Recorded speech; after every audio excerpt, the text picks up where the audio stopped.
And the final piece of the puzzle that I then went on to look for was to perform a 2D gait analysis. Now, when it comes to doing this in clinic, you do very much have to work with what you have available. I get that treadmills, cameras, some of the equipment that you need to do this clinical assessment at times may be prohibitive. So as a result, I always think about doing it in the most clinically feasible way possible. Now, in an ideal world, you have a treadmill that has as little carriage to it as possible. Treadmills with big arms, lots of plastic, etc. Put simply, they get in the way of the cameras. So the more minimalist the treadmill, the happier we will be. You don't need a fancy camera. You need something that records with a high frame rate, but that can very much be the smartphone in your pocket.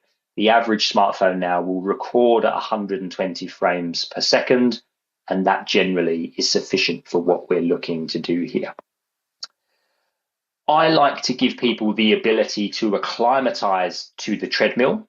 Now, most of the runners I see will very happily tell me that they run very differently on a treadmill to how they run on the road.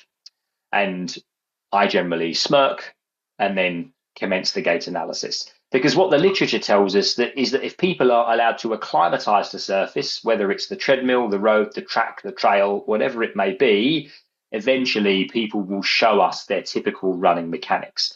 But it takes time. It's thought to take about 6 minutes before someone acclimatizes to a surface. And if we think about that in the context of Kylie here, if I were to let her run for 6 minutes, she may have relatively significant knee pain that I don't want to send her away with once my assessment is finished. So my approach typically in clinic to allow people to acclimatize is to let them to walk for 3 minutes, run for 3 minutes, and towards the end of that 3-minute run, I will get the camera footage that I'm looking for.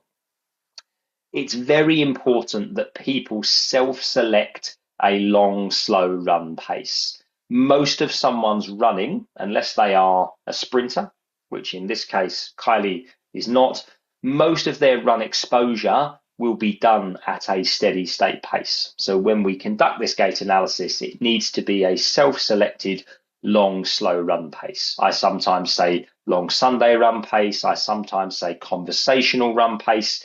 Key point here, it needs to be slow, controlled, nothing more than that. Once we get towards the end of that 3-minute period, I look to get 10 seconds of sagittal and 10 seconds of frontal plane footage with my high frame rate camera, which remember is nothing more than my smartphone. If you can put your smartphone on a tripod, the video will be slightly more stable. But again, there is nothing wrong with just squatting down and staying as still as possible. And then before we cease the gait analysis, it's very important that we calculate step rate or cadence. Interchangeable terms. Step rate technically refers to the number of foot contacts in a 1-minute period for both legs. Cadence, technically the same thing, but for a single leg. But let's not get tied up into semantics. The way I calculate step rate is I calculate the number of foot contacts and multiply for 15 seconds and then multiply by 4. But any derivative of that equation will work. You can count for a whole minute if you want to. If you have an app on your phone, a metronome app that you can tap along with that will give you a number, that also works as well.